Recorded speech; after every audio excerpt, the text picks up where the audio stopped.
Hello, good afternoon, good evening, good morning, wherever you are in the world. Welcome back to the Mr. Arsenal podcast. I'm finally back after a few weeks of a hiatus here on the channel and all that, and audio platform as well. We are back, and what talk about timing? Back to winning ways.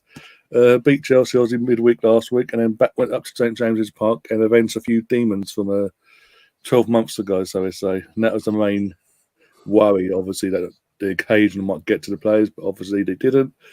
As you can see, and the listeners are here as well, we are joined by Andrew from Dial Square to Where. How you doing, Andrew? Been a while? Yes, been a few weeks, hasn't it? Well, I could not talk about that game yesterday, to be honest with you. It was great to be back.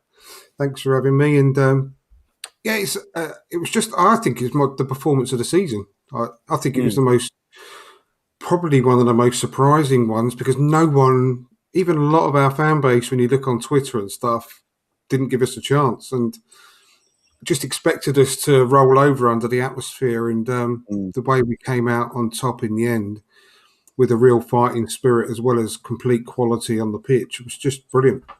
Absolutely brilliant. I mean, you can go through every single player on the pitch and give them, they could all have a reason for being man of the match, couldn't they, really, in lots of different ways right across the pitch. So, it was a wonderful performance. It was, and what I found more amusing was after the game was all the Newcastle fans and their tears and about the time wasting. I'm sitting and listening and watching this all online, and I'm thinking, have you got memory loss, short-term memory loss? Because what did you guys do back in January? You actually created history in terms of Premier League-wise, that the ball was on the pitch for the least amount of time ever due to your time wasting. And you did it at 0-0. At least with our time wasting, we were 2-0 up at the time. And like you say about the fans as well, is like, in terms of our fan base going into this game, there was a lot of what happened last year playing on our minds. It was playing on my mind, I'll be honest. It was like the timing. I'm thinking, look at last year, the game that effectively completely done us for the Champions League spot, even though it weren't. Obviously, we still had a chance going into the last game, but yeah, and obviously the players that'll be in their mindset. And to be honest, it would be up, but turned out it was, because I don't know if you saw the interview afterwards with Amstel. Before we left the hotel this afternoon, Mikel Arteta played that clip to us after the game, and just to give us a kick up the backside, to remind us the pain and the agony that moment put us through, and how far we've come in this, that, and the other. And I want to give a special shout out to Jakub Kiwa. 2 games he's played.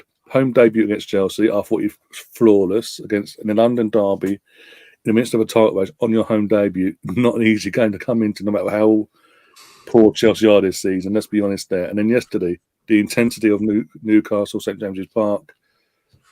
But he's slotted in. It seems like he's these 2 games. I'm going to go too over the top here, but he isn't playing like he's just survived in the last few months. It's like he's been playing alongside these players for at least a year or 2. Yeah, definitely. I mean, it was the Chelsea performance where you could say, well, you can't really say too much about it because they were so poor. But against Newcastle yesterday away, in one of the most pressure cooker environments you can get in football in this country, he was magnificent. Yeah. Absolutely magnificent. You couldn't fault him, could you? I mean, it was just, you can take a lot from that performance, because it was a blood and thunder game. It was a proper Premier League game, wasn't it? The pace, the physicality, the end-to-end nature of it at times. The intensity. Yeah, absolutely. And so, you can judge him on that. And he was wonderful. And especially when, obviously, was it in the first 10 minutes, around that sort of time frame, or 15, whatever it was, when obviously can't remember his name. Was it Craig Pawson or something? I can't remember the referee's name now. Yesterday, it gave the penalty, and all, even though it wasn't a penalty. When you see when you're seeing it, when you're watching them go through what they're watching and all that, and you actually see that not only is it's hit off his knee and not even touch his hand, but the fact that he knows the moment, like, this could hit me. does everything to make sure it doesn't by putting his arm behind his back as much as he could. Yeah. Yeah, but I want to tell you, I don't know if you've seen, but Alan Shearer had a bit of a kick-off at half-time, apparently. Oh, yeah. That was an absolute nutcase. I retweeted it, and I was just thinking, he should have gone to. I copied in Specsavers and said he should have gone here, Alan. Yeah, no, exactly. I'm literally here in the moment. Obviously, the game was playing out. And I'm literally watching the game, watching it all, and watching the replays. I'm like, it's hit off his knee. This can't be given. There's no Kim way. You can see it's hit off. He's got to fight. Actually, physically moves. He hits the badge of his fucking shorts. And then when I hear later on, I watch later on that Alan Shearer's having a kick-off to Dermot Gallagher, of all people, on whatever company site, company channel they're on, doing covering the game, being right. I just found it. I know he's a Newcastle lad and all that. It's his home team, but there's bias and there's just complete and utter tinfoil glasses, basically. It's just like, come on. It was embarrassing. Even if it was the other way around, I'd be saying, you know what? Hands up. It weren't a pen. It hit off the player's leg. We move on. And in that moment, with all the again with the because that picked up the fans as well. The fans over picked up, but would have took it to another level. He wasn't. Jacob wasn't even fazed by that. None of the players were. And about 5 minutes later, we took control of the game. Like I said, the first 10, 15 minutes was more all Newcastle, that they were feeding off the atmosphere, fans and all that, and we just we saw it out. And they're the little details that, for me, Arteta's improved in the 3.5 years he's been at, nearly 3.5 years he's been at the club. Details like that we can now go home or away against the team of Newcastle. And let's be honest, Newcastle doing this. I know they're not confirmed as Champions League team. They could still cock it up like Man United could. But what they've been doing this season for Newcastle individually, there was never going to be an easy game because they had something to fight for like we did. And the fact that we saw the 15 minutes out, once we got control of the game, we started showing our superiority and learning from the mistakes of the previous weeks since we haven't been through the last time in terms of the West Ham, the Southampton, respectively games. And I mean, Odegaard again. I said it. I called. I don't know if you saw the clip, but I called someone out for being a twat. So regarding Odegaard recently, and it was just like the guy is again. This is his second full season. In the summer, he was named our captain. If anything, it's made him even push on take that responsibility as a captain even more seriously and push on even more as a player and bring this team forward even further.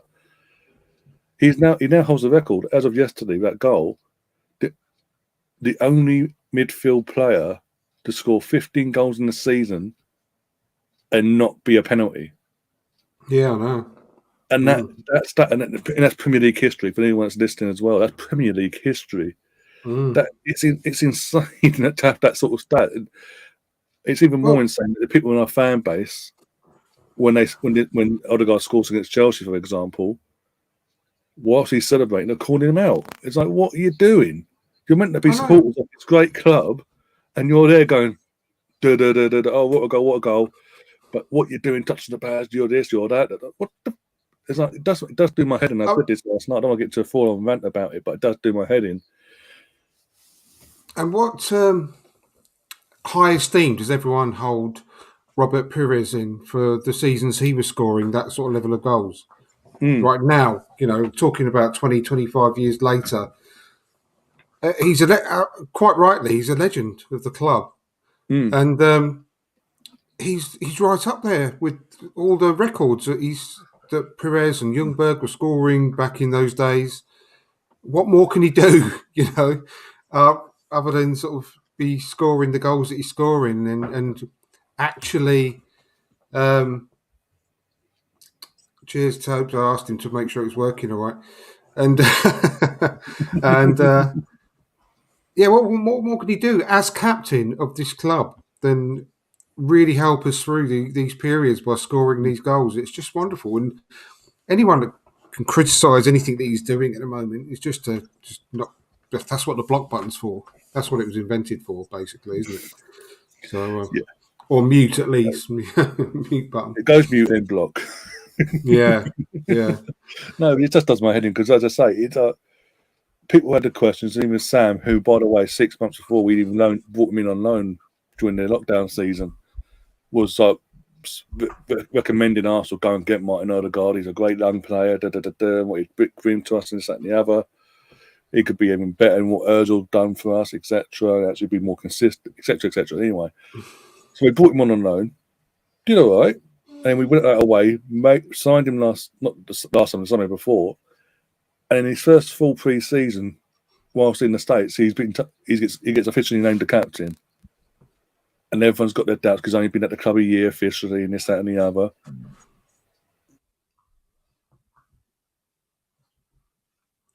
Oh, you're muted, mate. Can you hear me now? Oh, very loudly, yeah. Yeah, at least I have come back in and come back out. But no, it's giving him that sort of, it's giving that sort of responsibility of just as what he does for his country, but that responsibility to lead the team, help them out in the moments of whatever darkness or whatever, or their troublesome moments. We've seen it from match day 3 against Fulham or whatever it was. We scored that equaliser against them. Straight away, he's turning to the ground and getting the crowd up. He's done that consistently all season. He scores important goals, be it 25 yards out, whatever, how many yards out from the box. It's not afraid to shoot from outside the box, basically. Or he'll run it in the box. He does that. He's a bit like when Cesc was made captain. He may not be the most vocal, but he leads by example of how he plays. That's how he leads the team, and we see that week in, week out. And the fact, as I say, 15 people that need to listen to this, 15 Premier League goals, not one of them a penalty this season. And what more do you want him to do? What more do people want him to do? Seriously, Exactly. I know it's just ridiculous. He's like, I mean, again, I said this every time he scored recently. I'm like, my captain, big steps up again. He does, and that's the thing. We've been asking for players to step up over the years. We've been going through a transitional period and all that, and the Wengers, players to step up. And now we've got a collective, and we've got the captain of our club doing that as well. Yeah, and did you see the video of him, like when he called the fans on the train? There was a FaceTime call with the AST, and unbelievable. Yeah, that's brilliant. That's he gets the club. He's Arsenal through and through already. I mean, yeah, and the fact he stands there or sits or whatever he's doing, but in terms of he's just letting the fans sing these chant to him and sing these chants at him and all that. He's like, and he blows him a kiss and says, "I love you guys so much" and all that. Again, like you say, he gets it. He loves the club. I remember when he officially signed with us, full time wise, he did an interview with Sky and he said, "Now I've been moving about all over the place for the last few years. Never felt like I was at home anywhere.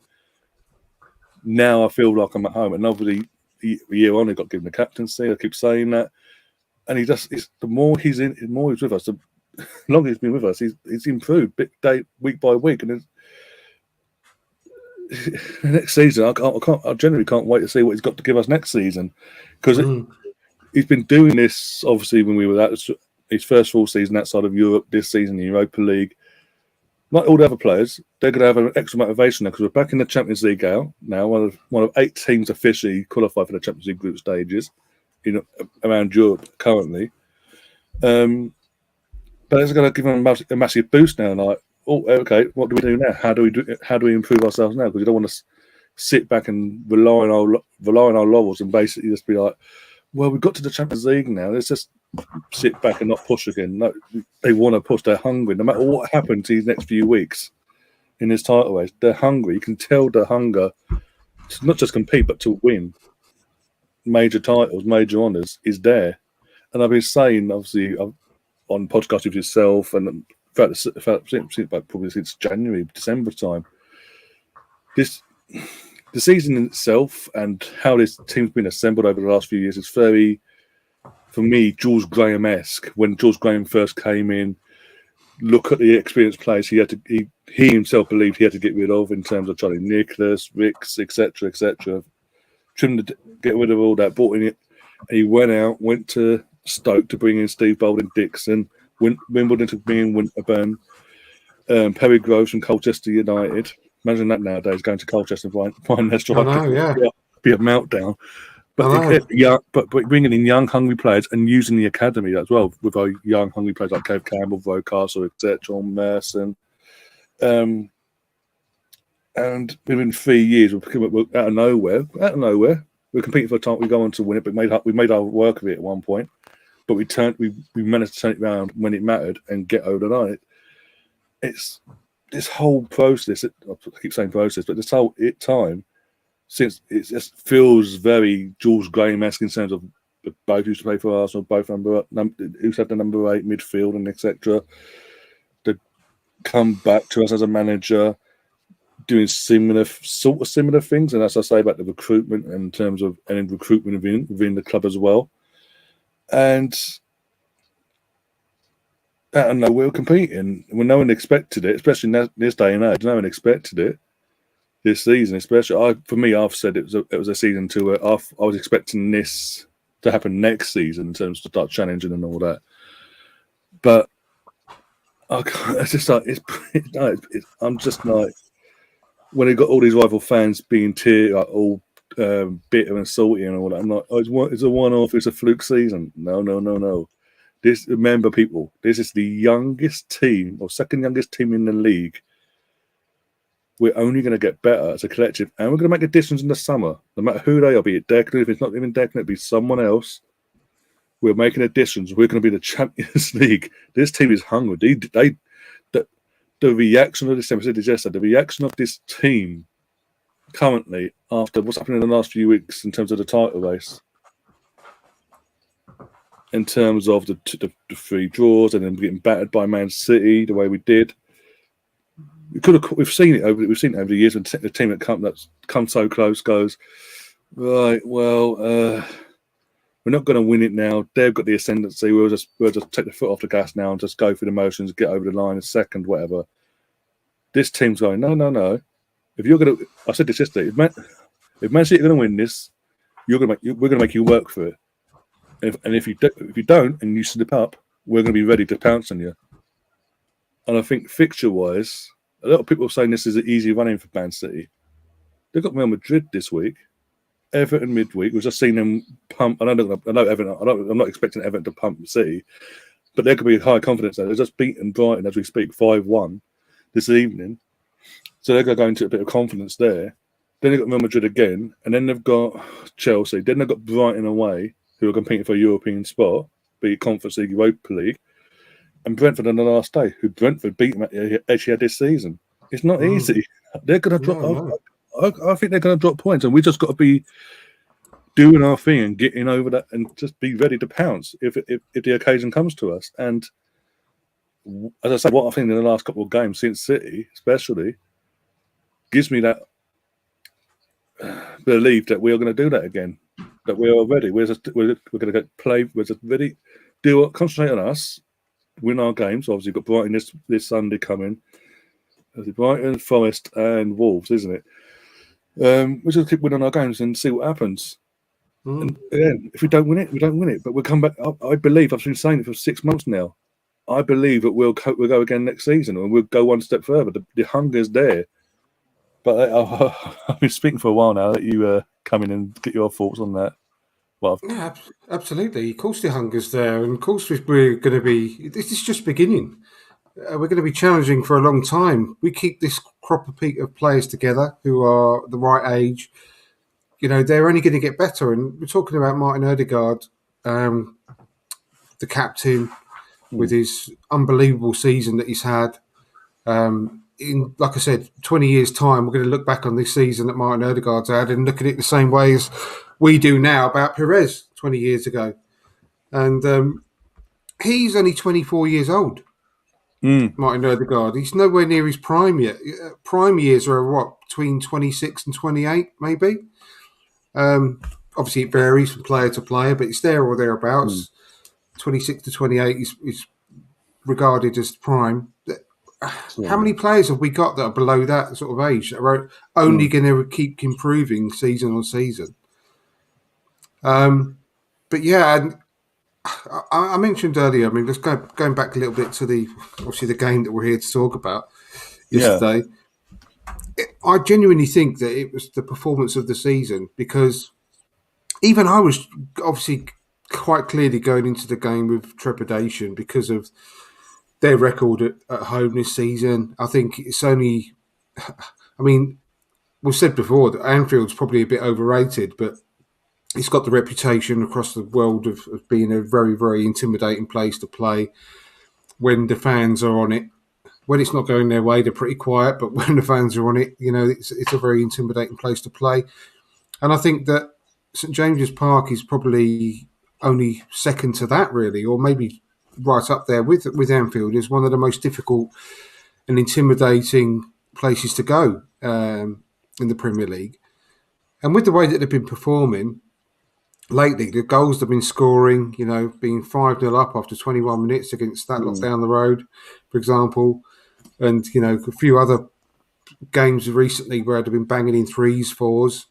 It was always going to be hard. And I put on Twitter afterwards that it was a really rough day for Sky, because nothing that happened fit their narrative. No. At the end of the day, they were fully expecting us to lose. The commentary duo, who are the worst duo ever now, in my opinion, was you could hear the contempt in their voice when we scored, when we nearly scored, when it wasn't going their way, because they really desperately wanted Newcastle to win, and everything was really sour as far as they were concerned. We shut up the whole of St James's Park by the way that we played, and I noticed, and I have to just pick you up on one thing.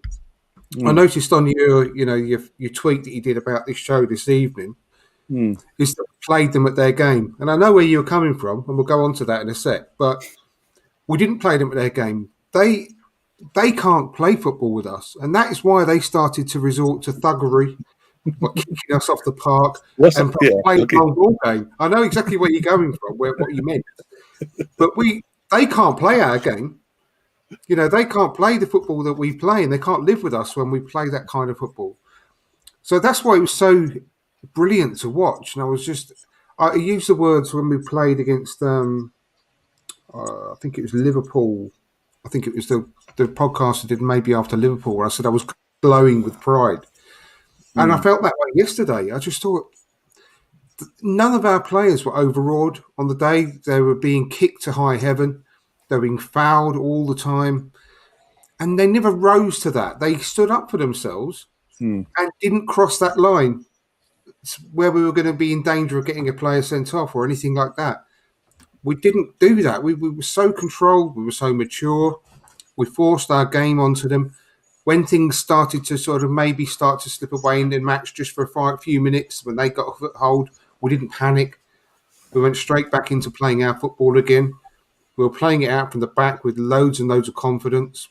Throughout the game, we didn't ever think, oh shit, can't do this anymore, and start banging it long like they did.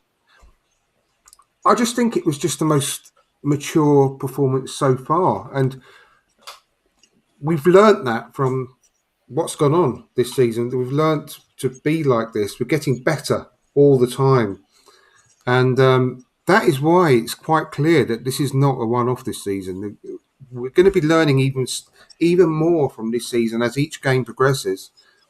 And we're going to start next season with tons more experience and tons more togetherness from what this season has happened. This season has come from the disappointment and the severe negative nature of the ending of last season. So many players have said that. So many, we've said it so many times. The fans say it. We've learnt from that negative performance last season, and this season has come as a result of that. So I can't wait for next season to see what they're going to get out of this season. It's going to be even better as far as I'm concerned. And yes, people are quite rightly saying we can't expect Chelsea to have such a bad season next season. United, Chelsea, blah, blah, they're all going to get better. I strongly challenge them to get as good as we are already this season. If they're going to go on to get 90 points next season, fair play to them, but I think we are. But we're only going to improve as well. We've got to stop this inferiority complex of saying, oh, we've got to be scared of these other teams next season. We're the ones they've got to be scared of now. we've shown that we are right up there with City this season as being, a quite large portion of the season we were the best team in the league. I think we can probably quite rightly say we've just slipped to maybe the second best team in the league, but that's not saying a lot when we're up against the team who we're up against, rather. Probably one of they're possibly going to go on and do the treble this season, maybe. So it's no shame in that, but we're going to get 90-point season. We're going to get probably 90 goals this season, or very close to it. We're going to be the ones that everyone's got to be worried about, not the other way around. So if you see Man United improve to the situation where they're going to get 90 points next season, possibly, I mean, maybe, but it's not like a given. I mean, the turnaround that's going to have to happen at Chelsea for them to start getting to 80 to 90 points. So this is the beginning of something very, very special. I've been saying that for a long time already. And I'll just quickly sort of finish this bit off by saying, at the end of the game yesterday, we could quite clearly say that this league is not over yet. It is absolutely not over yet. There's going to be some twists and turns to come, and I know time is running out, but I'm not giving up hope. That's for sure. And no, that's what I was referring to earlier. And I said, obviously, the reaction of this team. I mean, in years gone by, we've seen in these title races there's a title deciding match in the running and all that. If one team wins, be it a close, cool game or dominant or whatever, the losing team just goes, well, they've clearly got the momentum. We're just going to go and put the handbrakes on and go for it, just hang on to second and all that. Let them have the title. Whereas our reaction has been since City did what they did to us last week or a couple of weeks back, is come back home, beat Chelsea, go to St James's Park, a place where last year we had that disappointment that come to us in a very hard way, and beat Newcastle and keep a clean sheet. And when I say, obviously, I know you know what I was referring to earlier in the title and all that. Of course. Our own game. It's time wasting. The only difference is we waited a time waste. We didn't time waste straight from the off. We waited until we were 2-0 up, and we went, okay, now we're going to do what we should have done against West Ham, what we should have done against Liverpool and Southampton, respectively. We're going to run the clock down, but at our pace, not at your pace. We're going to play our game and make you frustrate the hell out of you, because you did it to us in January for a 0-0 draw. And Eddie Howe as well. He called us out for it. I'm like, well, hang on, you did it for a 0-0 draw at our gaff. You can't have it both ways. You can't employ that tactic against us for 90 minutes. Yet we do. We employ that tactic for the last 20, and you have a little cry about it. I know. 51 minutes it was in play. The ball was in play at the Emirates, wasn't it? 51 minutes. It was and 23 seconds. Yeah. And he's got the tenacity to moan about it. Honestly, it was just ridiculous. It's so funny. And they are the team out of the whole of the Premier League where the ball is in play the least amount of time in every game so far this season. They are right at the top of that league. Yeah. So, and they take the longest by 3 minutes of. I can't remember the exact stat, but I think they're 3 minutes longer for the goal kicks to be taken over and above any other team in the league as well this season. So, and he had honestly, he had the barefaced cheek to accuse us of time wasting, like during that game yesterday. It was actually quite funny. No, it was. I was sitting there like, seriously? Like, really? You're having a go at us of doing it for 20 minutes, you did it for 90, and you create a record that we don't want to be attached to because of your time wasting in January? Seriously? Go away. Just concentrate. You got 3 games to concentrate. Get your wins where you need to get them, and get yourselves in. Concentrate on getting Champions League. Worry about yourself. But it's sort of been a recurring thing of Arsenal this season that the old school, what we become accustomed to back in the 90s and in the early 2000s, was the bitterness from the media and opposition towards us after every game was like unrivaled. And it seems like this season it's creeping back again. And I know I do have my whinge about it with Gary Neville, because he just doesn't seem to give us any credit whatsoever until yesterday, to an extent, backhanded, but still. But I sort of I love it because it's like George Graham said all them years ago. It's us against the world sort of mentality. They all want us to fail. They all want us to do this and all that. We just come together. It's us, get the fans behind us. We'll be fine. It's us against them, basically mentality. And this whole thing of Arsenal bottled the league and this, that, and the other. Okay, well, what? Liverpool bottled the league in the first 20 minutes of the season. Then, in that case, Man United didn't turn up. Chelsea just been Chelsea. This what they used to be 20 odd years ago. So what? They bottled it as well. Then, just what if it weren't for us, City would have won this title back in February, probably. Yeah, I know. Let's be pretty honest. If City do win this, we've made them work for it. If they do, that's a big if still, because yes, they gave a game in hand, and because we'll get it in the comments probably later or whatever. But it's Brighton they've got their game in hand against. They've got Everton and they've got tough. It was mentioned in the chat. 3 of their last 4 are away, and it's not easy away games. Everton's always been a notoriously difficult place with Pep. You always seem to struggle with Goodison and Pep. You've got Brighton, you've got Brentford, and then I know Chelsea might be a gimmick, but you never know. So it's not a given that they're just going to turn up for these last 4 games they've got and win. Especially they've got Real Madrid in between one of them as well. Exactly. If they Real Madrid are capable of beating anyone on their day. We know that, especially for last season. There was amazing results they had on the way to the final. Crazy, some of those. If they were somehow managed to get not battered, but beaten quite comprehensively tomorrow, and then they go into a game away at Goodison Park, which is another one of those grounds where everyone hates going to, especially when they're on the back of a 5-1 win today, away from home, Everton. Bearing in mind, they'd only scored 27 goals all season until tonight. So like, scored virtually another 5th of that amount of goals in one night. But yeah, on the back of, if they get beaten tomorrow and then they go to Goodison Park and the best were to happen as far as we're concerned, the worst as far as they're concerned, at the weekend, then the cat's going to be firmly amongst the pigeons. And I keep going back to those 2 points that we were robbed of from that Brentford game, because I mentioned about they're playing Brentford, obviously on the last day of the season. And we had those 2 points, where the bloke lost his job from the bloody VAR booth on the back of it because they didn't write that. Imagine if we had those and we'd be sitting top again at the moment. We're still top now, yeah, exactly my point, but I take it. I know. I mean, can you imagine? And we'd be 1 point ahead of them at the moment with only 1 game difference. But anyway, we can't keep going. It's going to take me a long time to get over that, I'm telling you now. But it's even worse if you don't win this league because of that now. If you lose that by a point, I'll go mental. I know.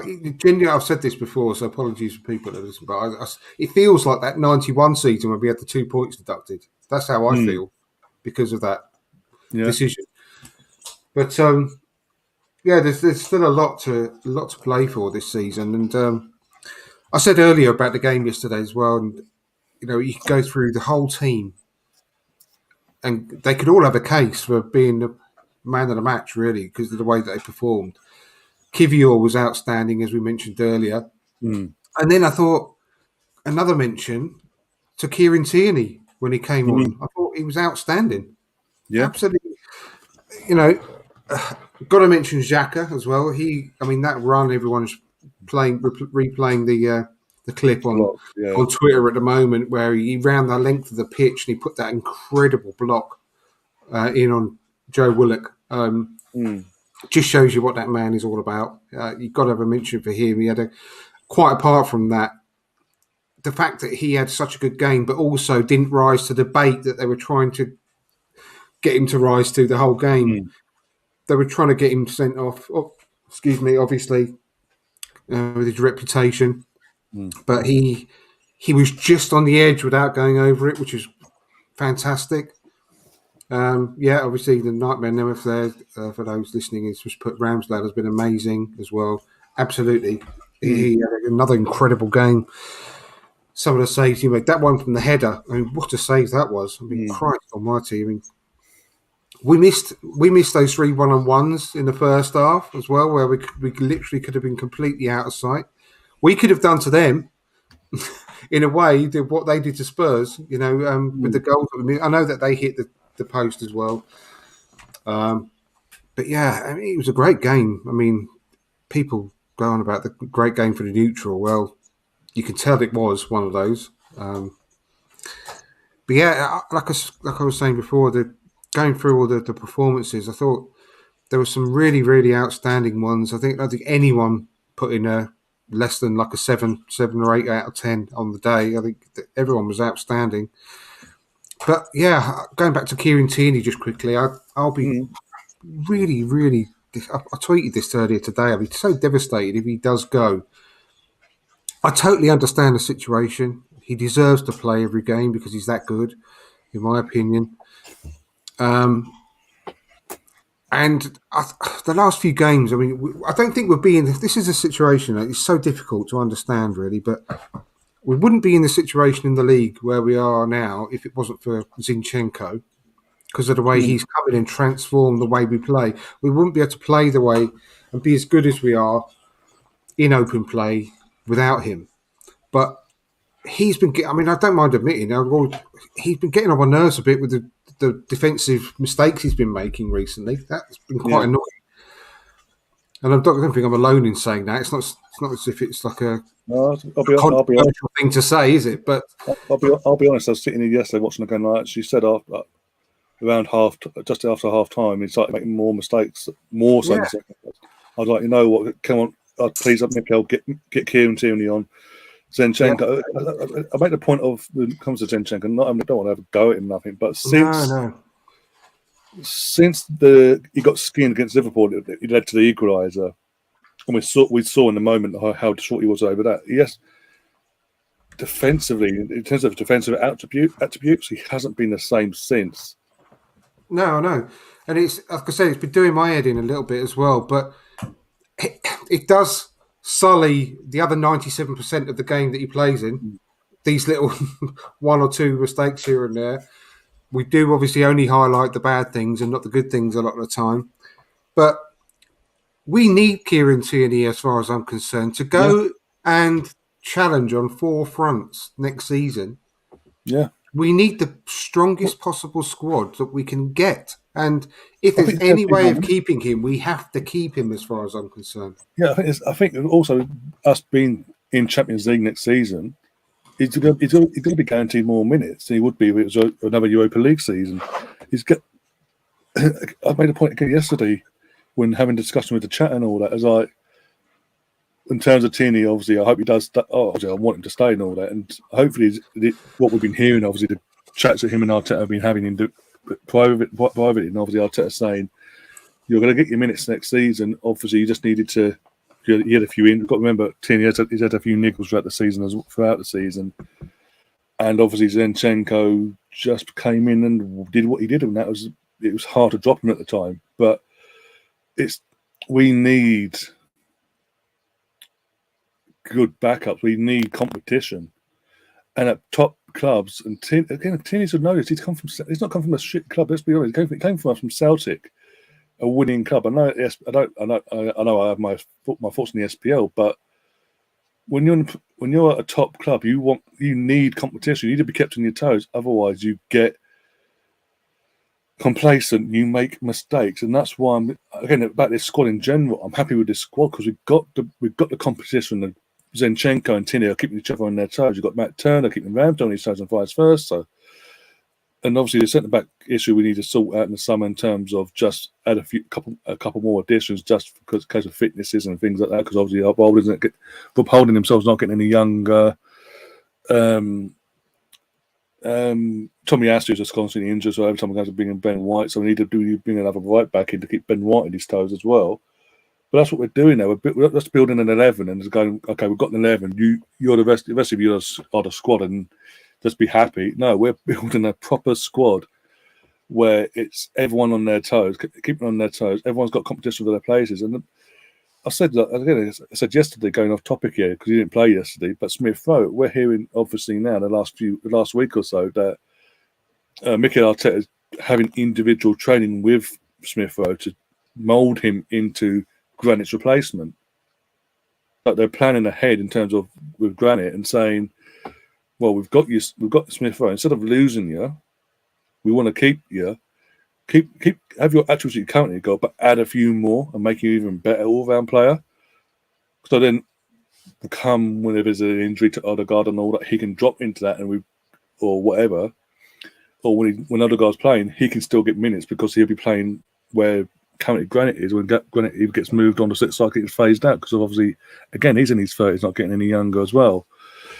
And obviously, someone's mentioned there. We need a number 9. We need another striker. We don't again because of age use. Again, you don't want players to get complacent. I've got a new target for that. Yeah, go on. Don't say Haaland. No. I know it's not going to be. I could get a lot of throwback on it, but everyone knows I like a Ivan Toney, but it's not that one. I've been looking at obviously the guy, the young guy at Brighton, Evan Ferguson, and I think there's absolutely something really special with him. I genuinely get a real burning feeling that he could be like a new Shearer, the way he plays. And yes, he's still raw. He's still learning his trade and all that. Yeah, there's not much to go on yet because he's only just broken through this season. I just think there's really something there, and I think if we don't get him now, we'd never be able to get him. And they're going to ask a fortune for him because he's young and he's really so talented and full of potential. But who have we got that's young, striker, full of potential, that's raw, who's also proven himself exactly? He wants to go and be a number 9 somewhere.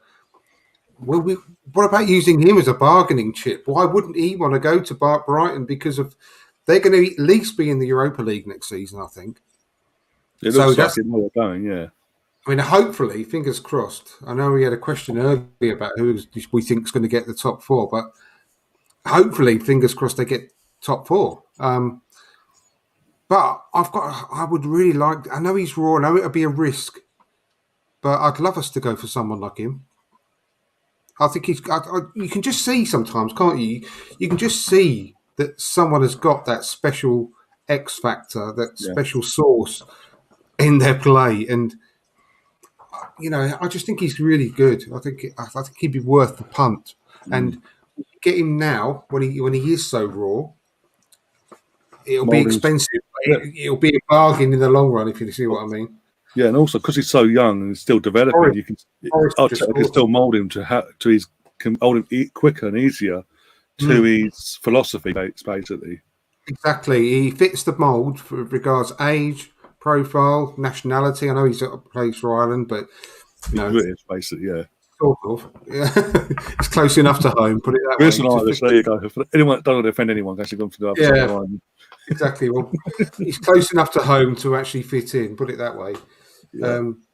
But yeah, I just think. I mean, he's an absolute unit as well. He's properly, built, isn't he? He's tall, and he's different. Yeah. He's different to what we've got. So I think it'd be worth a shot. And the sweetener is that we could swap him for someone like Balogun, and neither side misses out really. Because we would all love to keep Balogun, but Balogun seems to have it in his head that he's not going to stay if he doesn't get to be a starter every week. It's a win-win situation as far as I'm concerned. When you tweeted that out last week about Balogun, just touching on, I know we were here for the Newcastle game, but touching on that, when I saw the tweet from yourself, like it was retweets and all of that, I was like, it screamed that the agent's got in his head basically. And he believes he needs to be starting straight from the off. No. But it'd be a shame if that's the case because there's a talent there, there's a raw talent there that we could have used, but it is what it is. For anyone that hasn't got Netflix or hasn't seen it on Netflix, just Until I Die the second season that they did, they had a young, raw, homegrown talent. Started off well, and the agent got in his head and played mind games and. To get him, the agent himself, a better deal elsewhere in Bordeaux, and the player himself thought, he's getting messed about by his boyhood club, so he went off to Bordeaux, and since then, his career's gone. When I saw all that kicking off last week with Balogun, like, oh, I need to be playing, I need to be starting for next season at Arsenal. Like, that's your agent. Your agent's got in your head there. He said things to him. You're being the vocal piece now from the agent's point of view. But no place. That's a bad mental attitude, Trevor, as well. Like the attitude side of things, that's not good either. To think, he's what 19, 20 as well. To think he can just go off for one season on loan. 21 he is, a bit older. Yeah, yeah, 21. Sorry, 21. Got to go off with his first proper loan spell, where he's getting regular football week in, week out. Yeah, he's a top goal scorer of the league and all that, with Mbappe, Messi, etc., whatever. Do you think you can go out there, do that, and then come back and automatically assume, like, I'm the number one striker now over the likes of Jesus or Saka or Martinelli or whoever we bring in, or Trossard or whoever we bring in the summer? It's crazy. No, and it won't happen. I mean, it's just even if you go and buy someone for 60, 70 million quid, they're not going to come in and be guaranteed number one place. That should never be the mentality in a successful club. No. Ian Wright said till his last game that he ever played, like, he always had the attitude whereby he was only playing for the shirt for the next game that was coming up. He never assumed he was going to get to start the next game. Oh, bloody hell, 2-0. Yeah, I'm about to say a bit of an update. Southampton look like they're going. As of tonight, they're basically down. Basically, they're going to be 9 points behind Forest after this game as it stands, and there's only 3 games left, so they are gone. They are gone. Exactly, but yeah, the attitude is wrong from Balogun if that is the case, because it's only hearsay. We haven't heard it from the horse's mouth. So we can only take it from that. But yeah, it's a poor way of looking at it, because you've always got to have the mindset that you've always got to prove yourself to be in the team. Even if you are starting 1 week up to the next, you've still got to be trying to start the next game. Like that, Ian Wright had that attitude. So for him to think that after one loan spell that he's going to come in and start for one of the best sides in the Premier League and in the Champions League straight away at the age of 21 is wrong, No. And I just hope that it's not correctly reported in that case. But if it is, what a great bargaining tool to have to get someone like an Evan Ferguson from Brighton, because we've also got a highly promising, highly rated young striker that we could swap. Got a question from the Arsenal Misfit, just popped in now. Says, question, would you guys take Zaha on a free this season? This summer, sorry, as rumours are suggesting. People know my opinions on Zaha, so I'll let you answer that one. The ship sailed. I liked him a while ago. He doesn't fit in with what we're looking for now. I mean, the only caveat I would say is if we could get him for on an 18-month contract or something, a 12-month plus, a 1+1, I would do it possibly for something like that. But he ain't going to go for that. This is the most important contract of his life, really, at his age. And to go and sign him now, if he's not 31 already, then he's pushing 31, I believe. Around that age, yeah. He's obviously going to want a 3 or 4 year contract minimum at that age, because it's going to be the last big one of his career.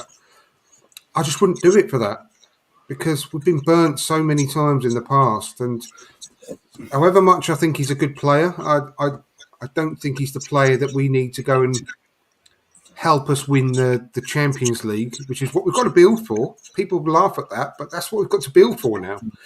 We're building a squad that's going to be capable in a year or 2 years, 3 years' time to really challenge for all the big trophies. That's what we all want, and that's what Mikel Arteta wants. That's what the owners want. That he's not going to fit that bill because of the age profile. So I think the ship sailed, unfortunately, for him. Yeah, again, just for anyone that's new to the podcast, audio-wise, or watching now live, when we were linked to him under Emery, I personally was never convinced. I was like, if it happens, it happens. Like, if that's to do what Emery wants, I was back it, whatever. But you have to convince me because of what I saw of him when he was at United and when he came back to Palace, he'd never really done anything for me to say. Even though he says he's an Arsenal fan, like, are we really got to base it on the fact he's an Arsenal fan? That is a good signing for us. And then since then, what was that? I'm trying to think now. About 3-4 years ago, that's been about 4 years, coming on for 4 years since then. And for me, he hasn't proved me wrong in terms of his stats, his goals, and this. And then people go, "Oh, it's Crystal Palace and this, that, and the other." But if a player like Zaha is meant to be as good as people claim, you stand out in terms of your goals and your assists and things like that. You don't just go, well, okay, he's got a few goals here and there and a few assists here and there. He can improve, especially as you say, he's in the wrong age of his 30s now. And would Arsenal really? Oh, is it 2-1? There you go, 2-1. Southampton has got a goal. Would he actually improve our squad? Not 11, but the squad. Personally, I don't think he would. That's my opinion. And would Arsenal actually, as you say, he doesn't want a big contract because he's the last one. Would Arsenal, under this current setup, do the same thing? And you're on mute, by the way. Yeah, someone put in the chat just a second ago, that he wouldn't be on a big wage. Well, I'm sorry to break it to you, but he would want a massive wage because he's going to go on a free. That's the whole reason he's let his contract run out. A, so we can have a choice of clubs, and B, so we can get a massive weekly wage because there's no transfer fee involved. So he's going to be on a massive wage. So that's not going to be relevant. He's probably not on a massive wage at the moment at Crystal Palace. That's correct. But with this contract that he wants now, he's going to want a lengthy contract on a big wage. So I don't think it's going to be value for money, especially at the age that he is now. And yeah, I did know he's got the same agent as not only Nketiah but Saka as well. Oh God, I don't know how to lead into that one, man.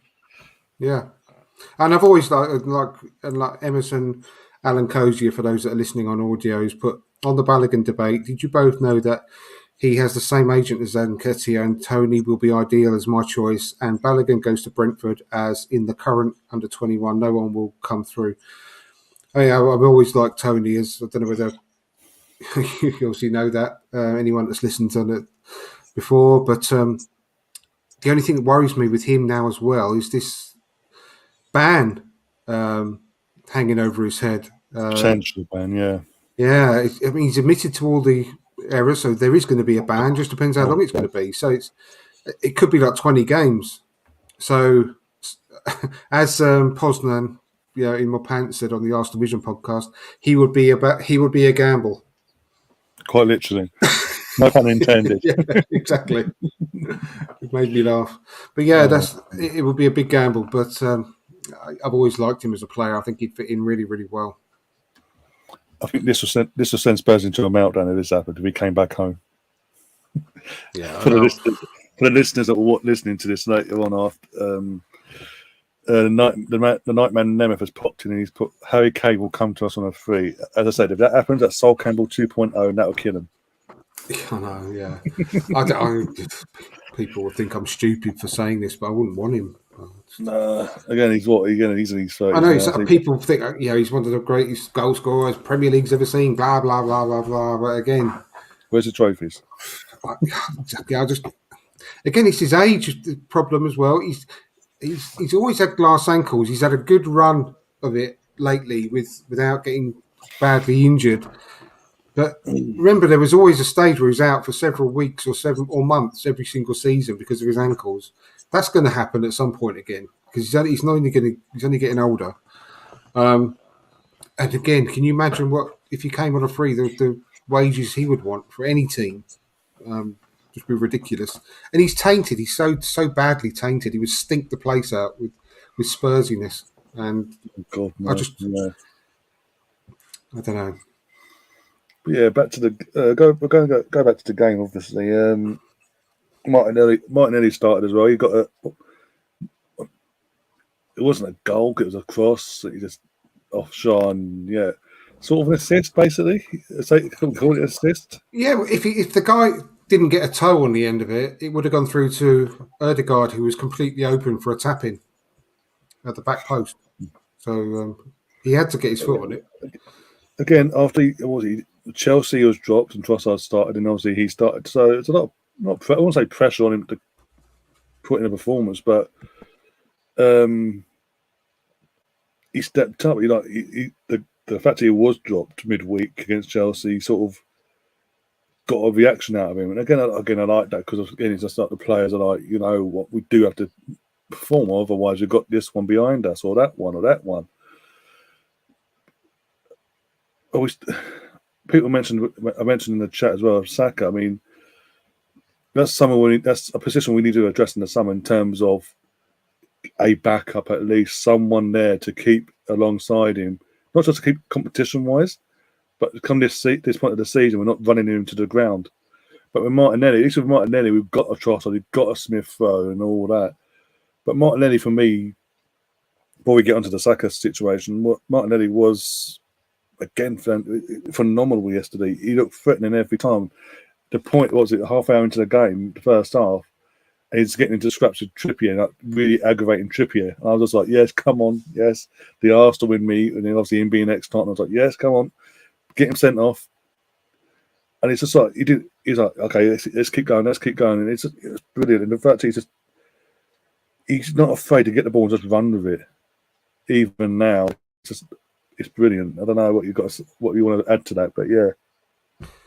Yeah, he's another one that's, I mean, most people say the player of the year is out of Saka and Erdegaard. And I think, for obvious reasons, that you can't disagree with either of them. But Martinelli is getting really overlooked. And I think he's been outstanding this season. The way he's come on this season in in everything, every aspect of his gameplay, it's just wonderful.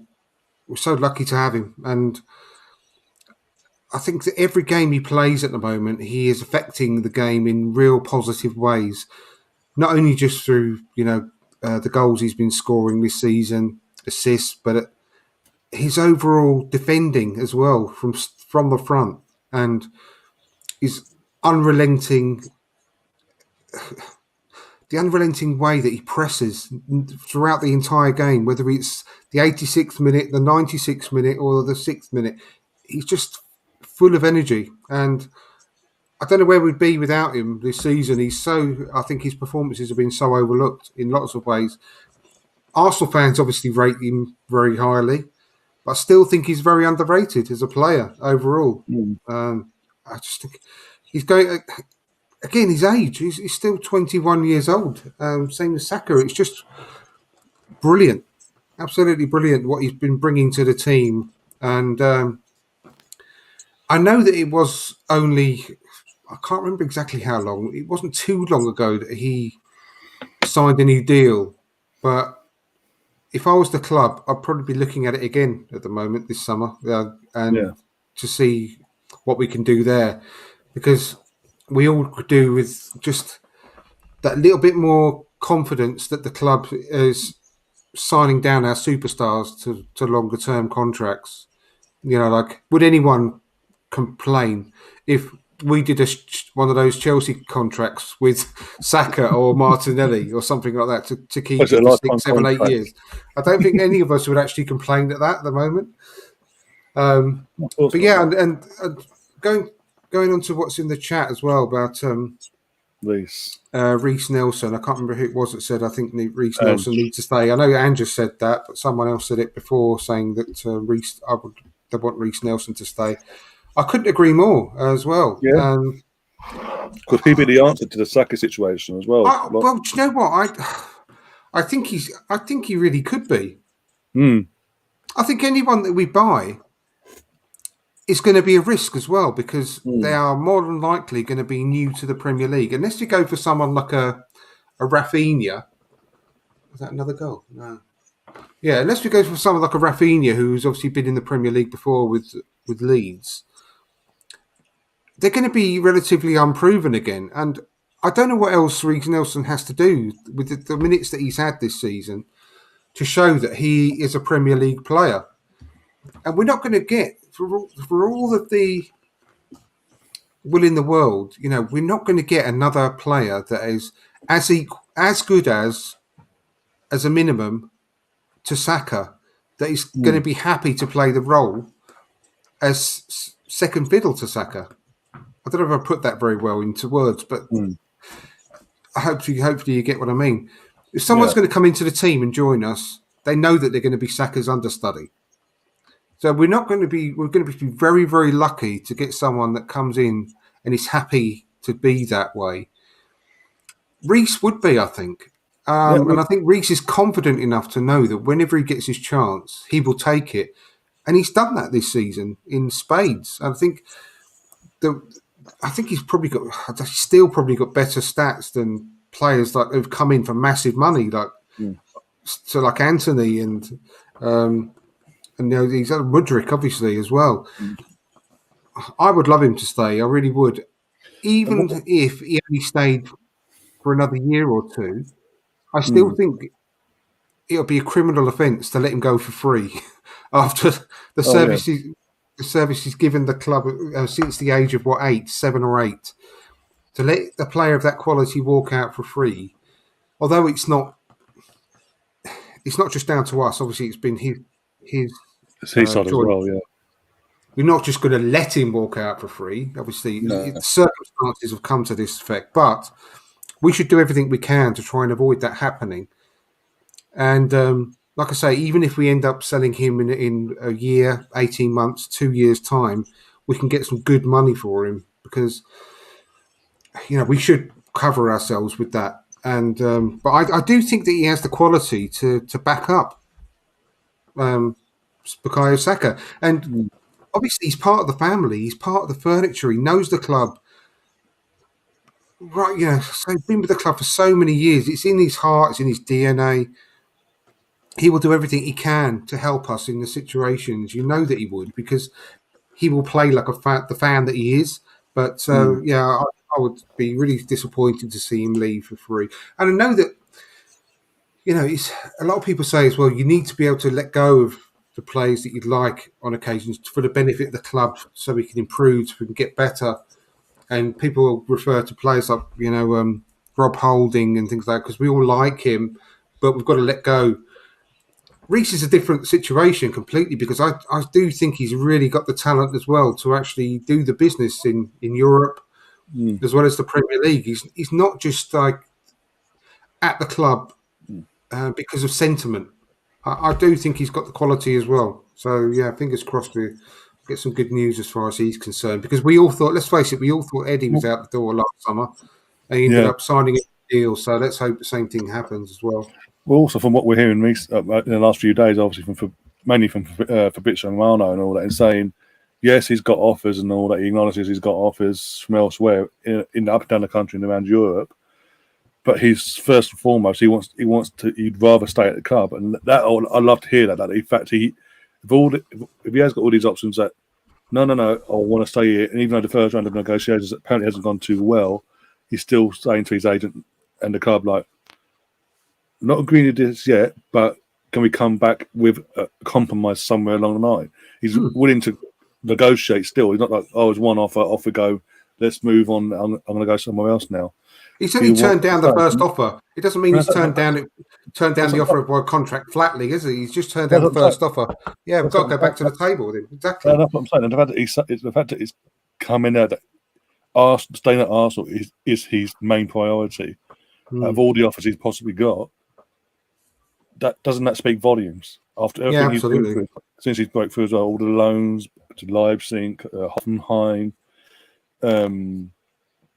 who was it? Who was it last year? Feyenoord last year. And in this season again, obviously we've said he's going to be the backup to Saka. Saka has broke through and is ahead of him on that side of things, but he's not complained. He's come on when he has come on. He's been available, scored important goals. Yeah, he had a bit of an injury moment for a few months, but he came back from that. Scored what could be a crucial goal, by the way. And that goal is going to be talked about in 20 or 30 years' time. Regardless, it's going to be one of those moments, that, regardless of whether we go on to win the league or not, which of course we're going to. But if we don't, it's still going to be talked about in 20 or 30 years' time, because it's like one of those moments that sent ripples around the world. We all saw those, those comps of all their fans' reactions from around the world when that goal went in. Yeah. You can see how big it was. It was just one of those moments that will live with people forever. And yeah, Toby, I totally agree. And, in 20 years' time, that's my son Toby there that's made that comment. He'll be talking about that with his boys when, I remember Reece Nelson when, and he banged that one in against Brighton, Bournemouth all those years ago. It's an incredible moment and sent shivers down my spine. We all dropped, we dropped to my knees in the lounge. We all hugged each other. It was amazing at that moment. And yeah, it's one of those great times, but he'll always have that, Reece Nelson, which is great, regardless of what happens, he will always have that in an Arsenal shirt, and he'll probably never have to buy another drink again just for that one goal, won't he? It was on his week again. It was on his weak foot as well, in a high personal moment that he's mentioned. But I will say this, after my stream I did for that game and all that, I was still celebrating afterwards off air, done my hamstring. Yeah, like Jurgen Klopp. Yeah. Just didn't show it in someone's face, but yeah. Yeah. But yeah, in regards to that Everton beating Brighton, I mean, I put it on Twitter, I think. I said, what are the chances of Man City having to play that Everton and us having to play that Brighton coming up next week? Because we've both got them. City obviously playing Everton, and we've got Brighton, haven't we? So we need to play. We need that Brighton. They need that Everton. So, pretty much. Everton could be a possible. The Everton one, because Everton at home, that Goodison Park, the atmosphere to secure their safety, possibly as well, because of results going as they are at the moment. Could happen there. Could be an opposite word. We found out. Maitland-Niles just giving a penalty away. I think. Am I right in saying he gave? Am I right in saying though he gave one away last week as well? I don't remember now. Oh, that was unlucky, but yeah, there's a. I think he was unlucky because the player came from behind him, Brennan Johnson. He was already in the motion of going to kick the ball away, but Brennan Johnson came from behind him and stuck his leg out just quickly enough to get there before his leg, Ainsley's leg, got to the ball, if you know what I mean. So, it's quite unlucky, but it obviously was a pen, unfortunately. Yeah, I'm pretty sure he gave another way. He's another one. Okay, we're talking about of the academy players and all that. He's one that's his career sort of got nosedived, Arsenal career-wise, because in the wrong way, and that's been down to his attitude. I mean, he's the fact that he's come out. What was it, a month ago? Then the last month or so, and gone to the likes of Fabricio and gone, yeah, I'm leaving Arsenal in this season for free. I need to move on. He's never really the fact. That, what I find sad in one sense and but funny at the same time, he's always made a point of, I want to play midfield. I want to play midfield. Every time he gets loaned out, Roma, one game in midfield, no, you're not playing ever again, basically. Or if you do play, it's fullback. Sam Allardyce told him how many years ago, after 6 months, when West Brom got relegated that year, no, you're not. Basically, you need to go back to Arsenal and accept what you're given, basically. And he never has. And the fact he's gone out again on loan this season to Southampton, and where's he playing again? Fucking fullback. He doesn't play. I know, crazy. What does that tell you? Always have to be that. He doesn't. No one wants to play midfield for a reason. I know. I've gone. I'm boring myself now with this comment as well. But what could have been with him? I'm not going to go into it all again. But what could have been if he had a better mentality, a better attitude?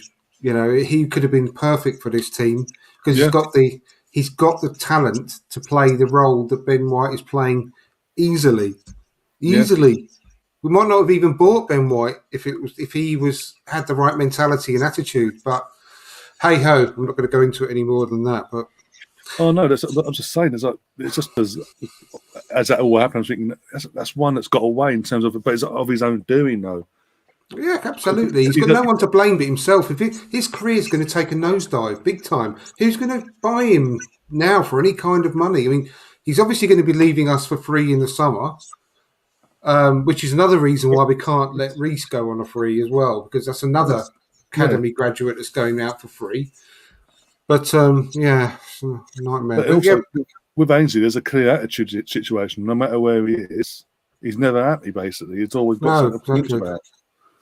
Exactly. But we're moving on. Yeah, regarding that comment on the screen where it says, "What does that mean for Arsenal? Will Brighton want to win even more, and will Everton play better versus City?" I think Brighton, of course, they'll want to win more because they're chasing Europe, but what they want and what they get is another thing. And we've found that in our own. Look at Arsenal's results recently. When we got to the Liverpool game, we didn't get the result that we wanted. We would have moved on to the West Ham game, wanting that win even more because of what happened the previous week. We didn't get it, one reason or another. Same thing happened the game after that. Same thing happened the game after that as well. When you're in a bit of a slump and your form, and you start, it's not as good, and you start questioning yourself a little bit. Your form just takes a certain percentage drop. It's not going to help. It's not going to help you mentally when you're playing those games. So it's not going to be good, and it's going to be the opposite effect for Everton. I know they're playing City, but they've got nothing. It's like a free hit game to them, in a way. They will never have banked on that. They would have looked at the games either side of them, and try to work out where they're going to get their points from there. But after this result today, their confidence is going to be sky high all of a sudden. And they're going to go into that game with they can't lose attitude. So I think it could really play into their hands. We'll have to wait and see, but I think they can't go into that game in a better place all season, can they, Everton? No. If they were going to pick a game City at home, it's going to be after a game like that. So just have my fingers exactly. Crossed. Yeah, exactly. Their confidence from Everton's point of view, they're going to attack now a bit more confidence than what they would have been beforehand. Obviously, before tonight, 5 goals and all that, they're going to feel like they can. And as I say, we've said in the stream, in this podcast, that they're at home. They're Goodison Park. Again, ever since Pep arrived at City, that's the one ground, the one fixture that he's struggled most times to get a result from. So, and again, the atmosphere is going to be intense. It could be a game where it confirms them for another year in the league, the way things are going tonight and today. So Everton have got something to fight for in terms of securing their safety. Brighton, on the other hand, I think it's the worst. I think tonight's result was the worst thing for them going to Arsenal, because obviously, if it had been a few weeks ago when we were going for that little spell, dropping points, it'd possibly be like, I don't know, worries or bounce back. We can use Arsenal to bounce back on. But now we've had back-to-back wins against Chelsea and Newcastle respectively, home and away, and where our players and our team and the fan base, and it's on a high now. Most of us, anyway. Well, it's on a high, and we're at home. And depending on what happens earlier in that day on Sunday with Everton, our own atmosphere at the Emirates could be even more intense and more intimidating, because if Everton were to do us a favour, be it a draw or even better, a win against City, that place is going to be rocking, and they've got to then somehow tame that down. And then on the back of a 5-1 thumping against Everton, that ain't going to be easy. Well, they've got their mental thing on them already, because even Frank Lampard's Everton went to the Etihad and beat them this season, didn't they? Yeah, 1-1. So there's always going to be that thing in the back of City's mind that we've got to do them because of they beat us at our place, and that can go against you sometimes when you've got that. It can go for you or against you in those situations. Sometimes we just have to hope that it's the latter. Yeah. Before we go into there's another comment I started from ages ago, you mentioned already, but this comment here, Man United lost to West Ham United. No one talks about it as much as when we tied with them, exactly, because it's Arsenal. I've said this how many times this season at home. If the team that's dropping points has got a cannon on the shirt, they're going to ramp it up tenfold. If it's a devil or anything else, it's like out of mind. It happened, but we're not going to ram it home, sort of thing. Yeah, let's not talk about that. Yeah. Exactly. But going to the comment I starred about only an hour ago, actually, over an hour ago, from Nemeth as well. It says, before we got things up, who do you think will finish in the top 4? Yeah, well, Well, not too who I easy. think and who I want is two different things, obviously. I mean, I would love for Brighton to get in there. It'd be amazing. But I think a Europa League spot is more likely for them. And again, that would be beyond all their wildest dreams anyway. Because they've never, I think I'm right in saying they've never qualified for Europe in their history. I think so, no. So it would be incredible for them to get into any kind of European competition. But the games in hand they've got over those above them, you can't rule it out. But it's looking far less likely now after today. I think they really had to go a bit to the end of the season perfect in order to try and sneak into the top 4. So I think it will stay the same as it is now with Newcastle United and Manchester United, to be honest with you. There's an outside chance because Liverpool are in form at the moment. They could sneak it, but I think they need to be perfect as well and hope that those above them aren't. But at the end of the day, Man United, they didn't capitalise on our win yesterday, did they? No. They went and messed it all up, which is ridiculous. So there is a chance that Liverpool could sneak in. And I have to be honest, I think I would rather, it'd be better if it did end up Newcastle and Liverpool getting the last 2 points, because it'd be just so funny that Man United, who were supposedly challenging for the title about 3 weeks ago, don't even qualify for the top 4. It'd just be hilarious. I wonder what we would say then. Rio Ferdinand would Man United have a better season than Arsenal, being 5th of a cup and all that. Exactly, yeah. I know. Absolutely hilarious. Absolutely hilarious. I mean, it's literally there's a point in it between Man United and Liverpool currently. I was looking at the league table now, 62 points in Liverpool, 63 for United, and United away from home. I mean, we've seen last week against Brighton, they were poor and they got beaten in the end. They were poor yesterday, got beaten, and it should have been more than 1-0, but we'll get into that another day. So are they played the same amount of games now as well? Man United have played one less. Yeah, okay. So but why Man United are playing at the moment is not a guarantee, let's be honest. No, that's what I was thinking of. But the games are running out, aren't they? Similar to... Games are running out, they are running out. So, but Brighton have got 2 games in hand over them not down the road, Liverpool, and a game in hand over United. So, and they've got 55 points. I mean, the Europa League's going to be more realistic for them. Aston Villa, 54 points. Anyone between 5th, and looking at it now, between 5th and 8th, have got a chance of Europa League football. I mean, Brentford have as well, but they've dropped too many points, I think. I think they'll just fall short of the Conference League spot, possibly. But Aston Villa, up there, Brighton, that could go down. Everything could go down to the last day, as long as we keep doing our thing. Top 4 could be the final spots could go down to the last day, and all the European spots as well. There's a lot to fight for, but unless you're Southampton, sadly, or Chelsea. Oh, dear. Who, by the way, celebrating. Imagine being Chelsea fans and celebrating 40 points with 3 games to go. I know, yeah, exactly. Hilarious. £600 million, and you're coming with just for that sake. Woo-hoo. Someone said on Twitter earlier that if you add up all the goals that Chelsea have scored and all the goals that Man United have scored, and they come to exactly the same amount as the amount of goals Arsenal have scored. I'm sure that was correct. I think so, yeah. And MF's in the chat as well saying last season when Man City won the league, they dropped points against West Ham and Southampton in the running. So you never know. As I said, I don't. Even though they're in this 10-game win streak, it's going to get tougher now. From tomorrow night onwards, it's going to be the games are going to come thick and fast. It's going to be more intense. And I honestly do see them dropping points. We just got, as I said at the start of this stream, we just got to keep doing our thing, plugging away, and be ready for when they do drop points. Yeah, Toby's just said Haaland has scored more than Chelsea on his own.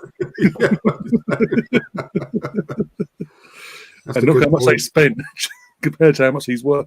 I know. Oh my god, he couldn't make it up. Oh, it's Oh hilarious. dear. But yeah, I mean, obviously going in, what was it now? We've got the Sunday we're playing, aren't we? 4:30 kickoff. Yeah. Saturday we're playing, aren't we? No, I it's think. this Sunday. Yeah, both. I'll double check now before we get things up. Double check. Um, Both playing on the same day. I know that much. Nottingham Forest. Oh yeah, Brighton. Sorry, Nottingham Forest is the Saturday game. Beg your pardon. So yeah, Brighton is Yeah, at 4:30. Yeah, and yeah. the game Oh, after that is on the Saturday at 5:30. my birthday. Yay! What can go wrong on And my at birthday? the moment, it's saying that Arsenal Wolves is not televised Yeah, still. I did see that tweet earlier. I don't think any games. I think literally all Sky BT, like UK based broadcasters, they're sort of waiting to see what's up What for they got to grabs. wait for? What they're waiting for is an Arsenal. It's the Arsenal game. They did it last. They do it. They done it last year as well. They waited to do that. They literally waited until we played Newcastle at St James's Park, that game in hand, for them to go, right, well, this weekend we're doing Man City and, even though it was the title was still open, by the way, because the top four is pretty much not mathematically done, but basically in Tottenham's hands, basically to lose against Norwich. Well, basically, we're going to now do the title race. Well, no, just do the title race anyway. It's the title race for a reason. It's a I title, know. the league champion, for God's sake. Honestly, this is so antiquated. Skyfield, what do you expect nowadays? But it's like, this is the Premier League of England, and it's everywhere else in the whole world. You can watch every game in the Premier League, apart from in England. It's a joke. Unless only when we have a coronation in the country, we can watch every game at 3:00. Oh So, God! Charlie boy, I know you've just become king, but can you abdicate and give William the job next week? Yeah. And then William, give it to your son.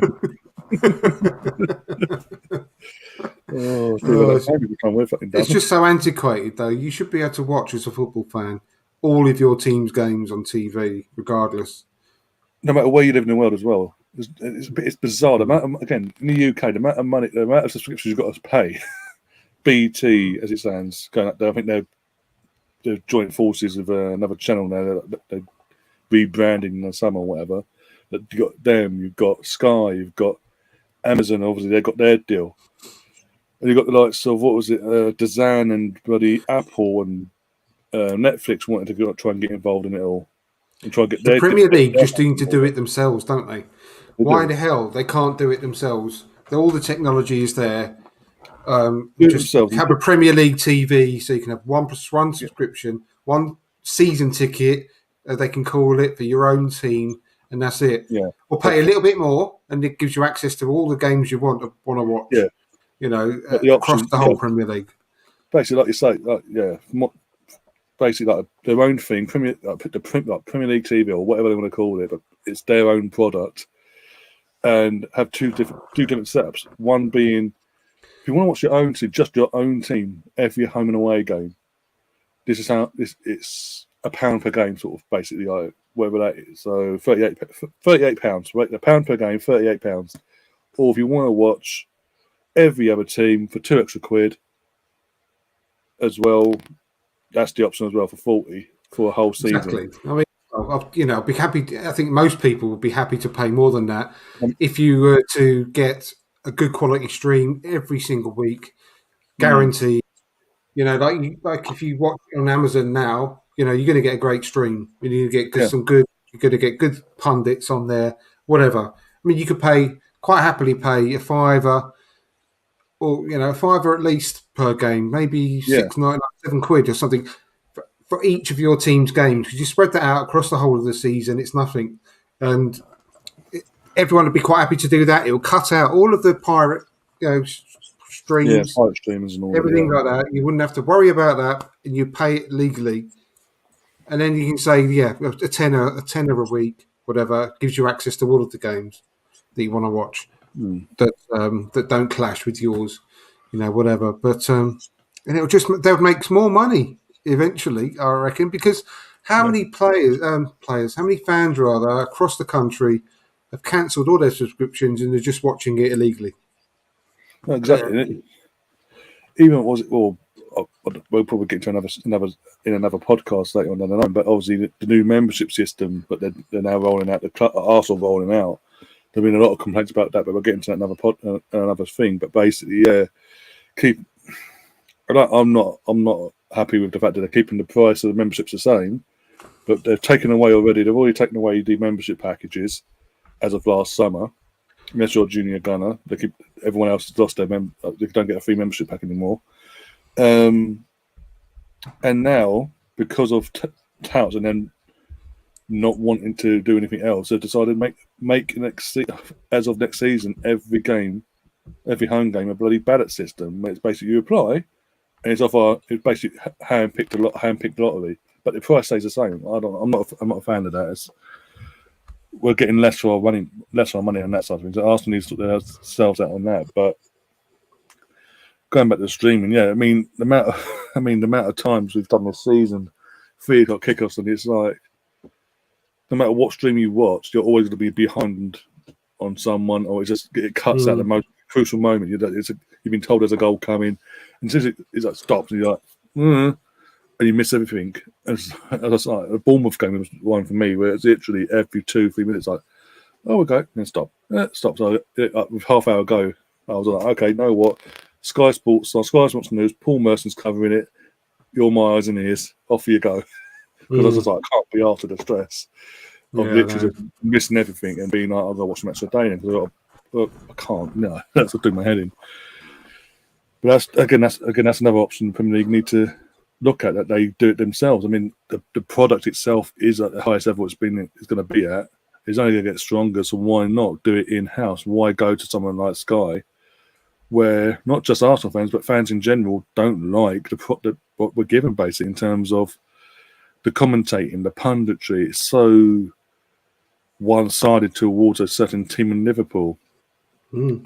Guess which side of Liverpool? It's up to you. And then it's like Man United playing. Oh no, we'll have the most biased co-commentator in the world, Gary Neville, or Liverpool playing. We'll have Jamie Carragher.